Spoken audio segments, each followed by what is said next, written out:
Tony Bishop pabalik na ng Pinas para maglaro bilang import sa team ng Ginebra. Coach Tim Con at Alfrancis Chua dismayado dahil hindi si Justin Brownlee ang import ng Ginebra.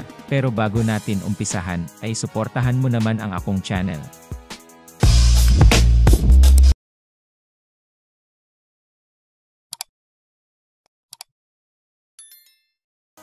Maraming ang Pinoy fans ang nadidismaya sa pagkakapalit dito kay Justin Brownlee bilang import ng Ginebra, maging itong si Coach Tim Con at Alfrancis Chua, dahil iba daw ang kalidad nitong si Justin Brownlee pag naglalaro ng basketball. Marami nga ding basketball expert ang nagsasabi ng mas maganda nga daw pamalit itong si Tony Bishop dito kay Justin Brownlee bilang import ng Ginebra, dahil maganda nga din daw ang pinapakita nitong paglalaro at hindi nga ito nagpapabaya sa sarili.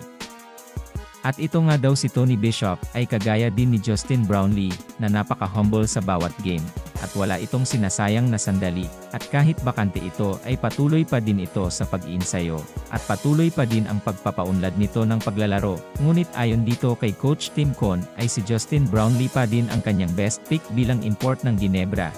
Ngunit kailangan nito magpahinga dahil masyado nga itong napagod sa walang tigil na paglalaro at matinding performance din ang pinakita nito.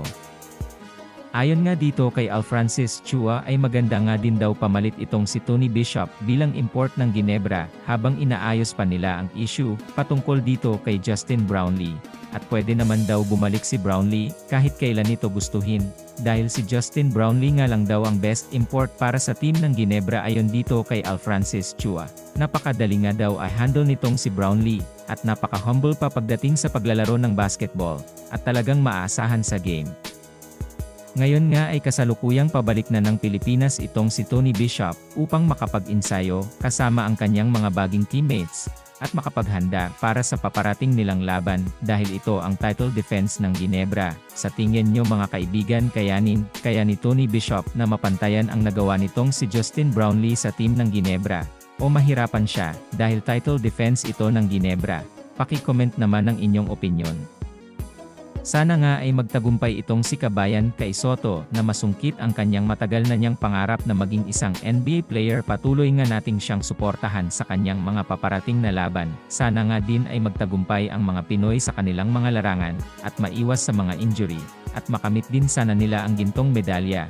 Proud na proud kami sa inyo. Patuloy nga nating suportahan ang mga kababayan nating naglalaro ngayon sa iba't ibang dako ng bansa. Maraming salamat sa panonood ng aking video. Kung nagustuhan mo ang aking video, ay huwag kakalimutang like and subscribe.